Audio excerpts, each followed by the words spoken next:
Fala galera, tudo bem? Aqui é o José Vitor. Primeiro quero agradecer por vocês estarem acompanhando o nosso canal e espero que vocês gostem do episódio de hoje, Direito à Saúde dos Povos Indígenas, com um bate-papo feito por Júlia e Rafaela. Obrigado e não esqueçam de curtir e se inscrever.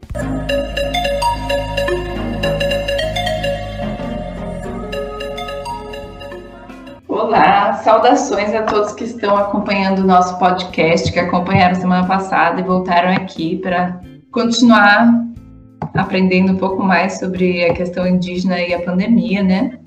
Hoje a gente está aqui com a Rafaela Jordão e ela vai falar um pouco sobre o direito dos povos indígenas, o direito à saúde dos povos indígenas e a questão como que está a situação deles nesse momento pandêmico.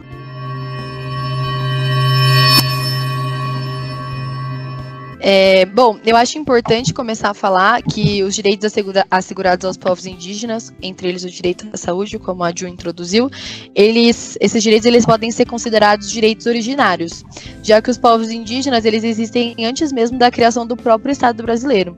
E esses direitos eles devem ultrapassar a demarcação territorial. Desse modo, eles devem ser válidos por todo o Brasil, né?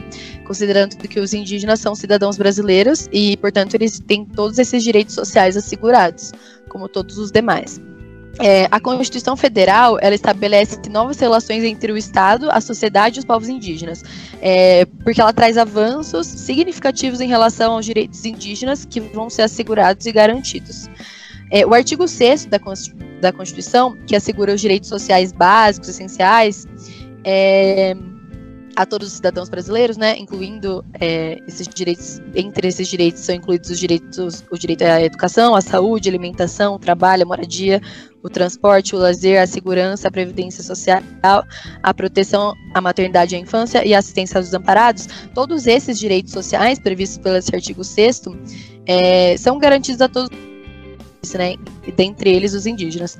Sim. Então, é importante evidenciar que os direitos dos povos indígenas eles vão se dar proporcionalmente à tentativa de reverter as consequências do processo da colonização, né?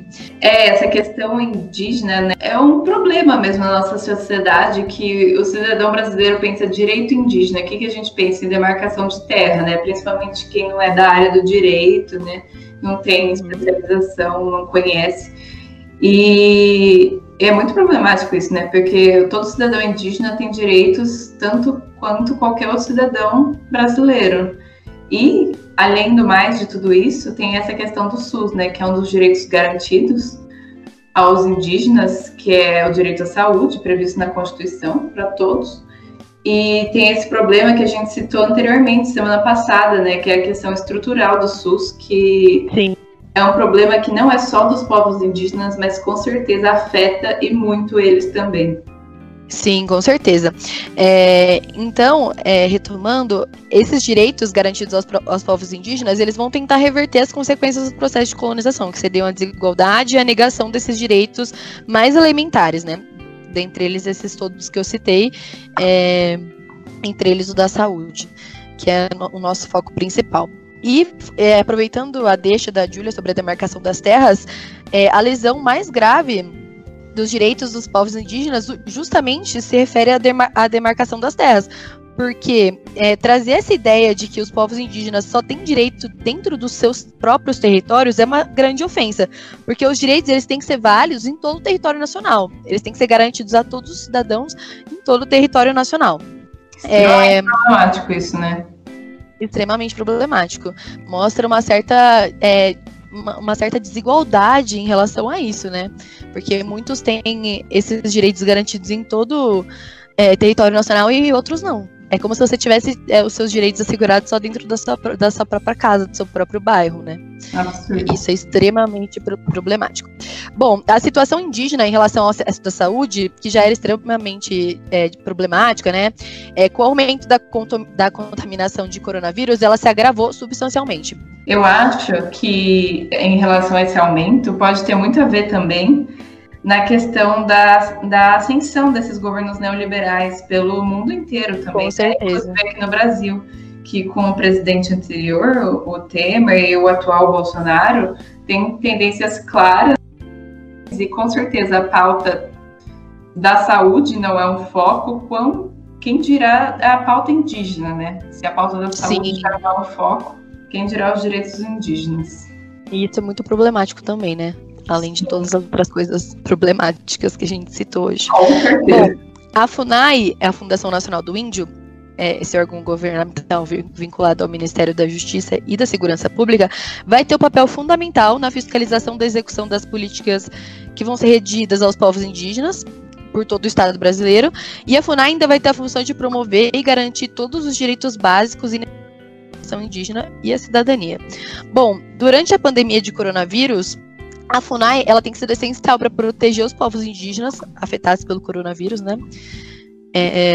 E ela vai ser essencial também para mobilizar recursos para prevenir a contaminação das comunidades, né? Até as que nem chegaram a ser contaminadas pelo coronavírus, nem tiveram contato.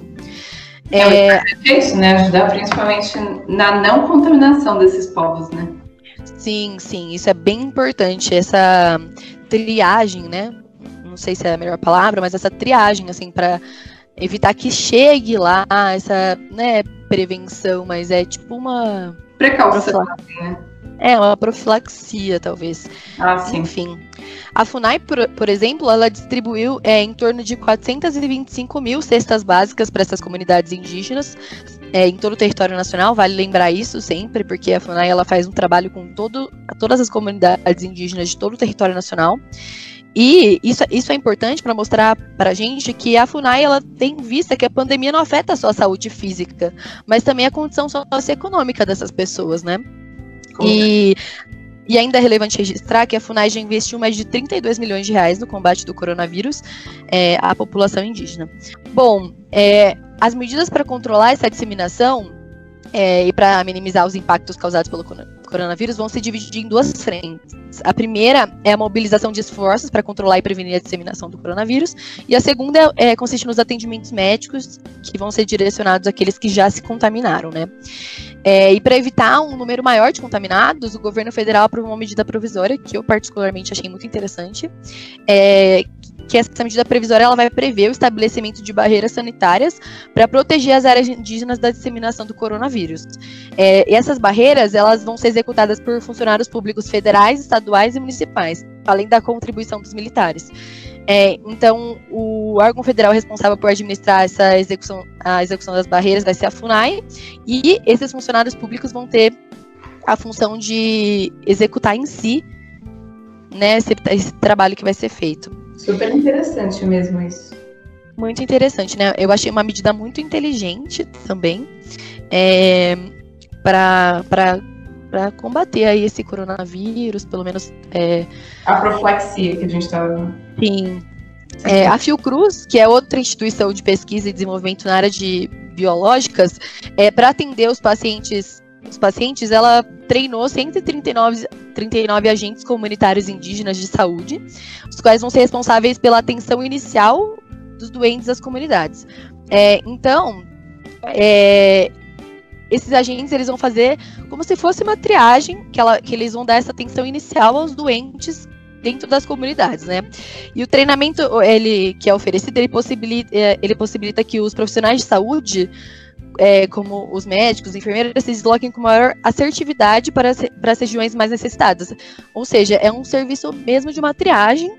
Essas pessoas vão lá e eles vão dar a assertividade de que sim, é necessário que enfermeiros e médicos se desloquem para cá, porque, né, a gente sabe que introduzir essas pessoas de fora das comunidades é bem arriscado, perigoso. Então tem que ser bem assertivo mesmo esse serviço, porque trazer muita gente de fora para as comunidades indígenas seria aumentar o problema, né? Porque as pessoas têm contato, que já têm contato com o vírus, vão ser introduzidas dentro dessas comunidades, e esse não é o objetivo, com certeza. Nem só o coronavírus, como outros também, né?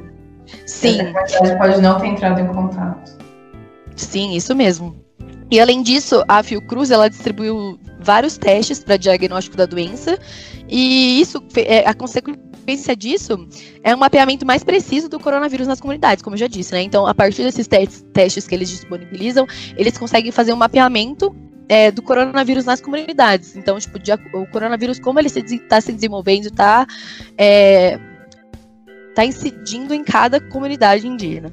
Bom, as mobilizações realizadas para conter o avanço da doença, juntamente com o tratamento de doentes, ele visa proteger as comunidades indígenas, as que são já historicamente vulneráveis, né? Como a gente já sabe, a maioria sabe. Comentamos até no começo sobre essa questão histórica da colonização, que faz com que os indígenas sejam vulneráveis até hoje. E essa vulnerabilidade ainda se agrava mais quando a gente pensa na dificuldade ao acesso do sistema de saúde que os indígenas têm, né? Essa dificuldade. Nossa, e além do mais... Se a população, até mesmo em cidades grandes como São Paulo, Campinas mesmo, tem dificuldades ao acesso à saúde, ao SUS, imagina, e piora nas pessoas de áreas remotas, né? Os indígenas, com certeza, têm extrema dificuldade de ter acesso à saúde, que eles têm o direito previsto na Constituição, né? Sim, com certeza.